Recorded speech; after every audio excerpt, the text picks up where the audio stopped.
میں آپ سے سب سے بلکہ پوچھنا چاہوں گا واٹس یور فیوریٹ ذکر. ویسے تو بہت سے اذکار ہیں لیکن واٹس یور گو ٹو ذکر کہ جب آپ فری ہوں اور آپ آڈینس کو بھی بتانا چاہیں کہ جی ہاں یہ آئی لو دس ذکر. اچھا علی بھائی میں آپ کو بتاؤں کہ ایک پریکٹس جو میری پہلے بھی رہی ہے اور اب زیادہ ہو گئی ہے وہ یہ ہے کہ جب بھی میں ذکر کرنا شروع کرتا ہوں نا اللہ سبحانہ و تعالیٰ کا تو میں استغفر اللہ اور اللہم اغفر لی سے آگے نہیں جا پاتا.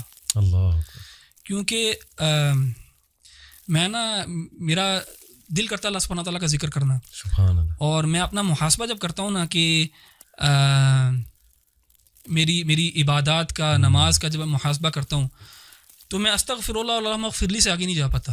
سبحان اللہ. کہ میں اللہ تعالیٰ کا استغفار کرتا رہتا ہوں کہ اللہ تعالیٰ مجھے معاف کر دے تاکہ میں اس کے بعد چاہتا ہوں کہ میں سبحان اللہ الحمدللہ اللہ اکبر لا الہ الا اللہ اور رسول اللہ صلی اللہ علیہ وسلم کے اوپر بھی درود اللہم صلی علی محمد. لیکن میں نے recently I find myself just seeing اللہم اغفر لی یا استغفر اللہ. تو پرسنلی آج کل جو ہے نا اگر میرا ذکر جو سب سے زیادہ یہ ہے تو وہ یہی والا ہے اور وہ میری پرسنل جو اسٹیٹ ہے آج کل جس میں اپنے آپ کو پاتا ہوں اس وجہ سے. اینڈ اکارڈنگ ٹو حدیث جو کثرت سے استغفار کرے گا اللہ اس کے تمام جو ہے وہ. ابن تیمیہ رحمہ اللہ سے کسی نے پوچھا نا کہ اللہ کی تحمید زیادہ بہتر ہے کہ استغفار زیادہ, تو آپ نے اس کی بڑی پیاری مثال دی. آپ نے کہا کہ جب آپ نے کسی کو کسی جگہ پہ پرفیوم لگانا ہو کسی کپڑے کو تو سب سے پہلے you have to wash it. So اس کی پرفیوم تو تحمید اللہ کی تو وہ ایک خوشبو ہے اور آپ کی گندگی جب تک صاف نہیں ہوگی تو سبحان اللہ یعنی استغفار کئی دفعہ پریسیڈنس رکھتا ہے اور سبحان اللہ. Amazing example. اچھا while I agree with what Ahmed بھائی نے کہا ہے لیکن آن دا کنٹریری اگر آپ دعا دیکھیں یونس علیہ السلام کی تو اس میں آپ کو ایک دوسری پکچر ملتی ہے. میرے لیے پرسنلی جو ہے نا حوقلہ جس کو کہا جاتا ہے لا حول ولا قوت الا باللہ, یہ بہت امپاورنگ مجھے بہت امپاورنگ دعا لگتی ہے کیونکہ اس میں جو ہے نا وہ اس بات ہے اللہ تعالیٰ کی طاقت اور قدرت کا. اور اگر آپ دیکھیں تو یونس علیہ السلام کی دعا میں بھی یہی ہے یعنی کہ اس میں بھی اس بات ہے لا الہ الا انت سبحانک انی کنت من الظالمین. تو میری گو ٹو پرسنلی اور کیونکہ حدیث میں آیا بھی ہے کہ عرش کے خزانوں میں سے ایک خزانہ ہے تو اور ہم نے علماء کو کہتے ہوئے سنا بھی ہے کہ if you want to see miracles happening, یہ کسی حدیث میں نہیں ہے تو ٹرائی لا حول ولا قوت الا باللہ 100 دفعہ نہیں وہ کہتے ہیں 500 1000 1500 2000 دفعہ کر کے دیکھیں تو صحیح, پھر دیکھیں کہ آپ کی زندگی میں کیا جو ہے نا معجزے ہوتے ہیں. اچھا احمد بھائی نے بات کی رمضان کی, قرآن کی اور دعا کی, یہ تو ہے ساری عبادت. اگر آپ پارے کے شروع میں آ جائیں تو اس میں ایک بڑی انٹرسٹنگ چیز ہے, بار بار سائنٹیفک چیزوں کی طرف جانے کو بہت دل کرتا ہے. اللہ تعالیٰ نے قرآن مجید کے اندر جو ہے وہ ایک طریقہ رکھا اور وہ کس چیز کو ثابت کرنے کے لیے رکھا کہ آخر اللہ کی عبادت کیوں کی جائے, یعنی کہ وہ کیا دعویٰ ہے جس کے بعد اللہ تعالیٰ کہتے ہیں اچھا کیونکہ ایسی بات ہے اسی لیے میری عبادت کرو. اللہ تعالیٰ نے ہمیشہ توحید ربوبیت کو کلیم کر کے آگے پھر کہا ہے دیر فار ورشپ می. کیا مطلب توحید ربوبیت کہ مثلاً اللہ تعالیٰ خالق ہیں, اللہ نے یہ پیدا کیا, اللہ نے وہ پیدا کیا. تو میں جن آیات کی طرف اشارہ کرنا چاہ رہا ہوں وہ آیات یہ اس پارے کے بالکل شروع ہی میں ہیں.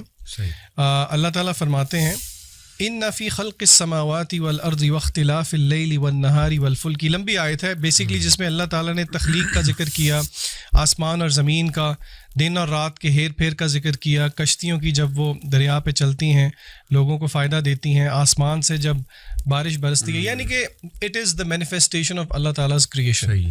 اور اسی طرح اور سورہ بقرہ کے شروع میں بھی اللہ تعالیٰ نے جب کہا یا ایھا الناس اعبدوا ربکم کہ اللہ کی عبادت کرو, اس کے آگے پھر اللہ تعالیٰ نے جو دلائل دیے وہ ربوبیت کے دیے. تو اس سے ہمیں ایک جینیسس آف فیتھ کا پتہ لگتا ہے کہ کس طرح اللہ تعالیٰ ہمیں الوہیت کی طرف لے کے جانا چاہتے ہیں کہ ہم اللہ کی کریشن پہ غور کریں.